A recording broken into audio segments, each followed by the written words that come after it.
ด้านตม.สากลความมิตรภาพหนึ่งออกแจ้งการเกี่ยวกับการออกใบติดตามพาหนะเข้าออกด่านว่านับแต่วันที่3มีนาคม2025เป็นต้นไปเจ้าหน้าที่ด่านตม.สากลความมิตรภาพหนึ่งจะได้ออกใบติดตามพาหนะทุกคันที่เข้าออกผ่านด่านตม.สากลความมิตรภาพหนึ่งซึ่งมีจุดประสงค์คือ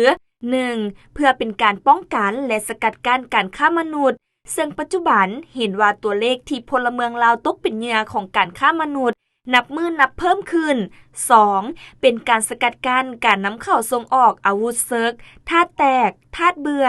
ยาเสพติดธาตุเคมีอันตรายการฟอกเงินการก่อการร้ายการก่ออาชญากรรมข้ามชาติการค้าขายสัตว์น้ำสัตว์ป่าห่วงห้ามและสิ่งที่ผิดกฎหมายอื่นๆ 3. เพื่อเป็นการป้องกันและสกัดกั้นการลักลอบค้าขายรถเถื่อนในรูปแบบต่างๆดังนั้นด่านตม.ความมิตรภาพหนึ่งจึงแจ้งมายังบรรดาเจ้าของพาหนะรับทราบและปฏิบัติตามแจ้งการฉบับนี้ด้วย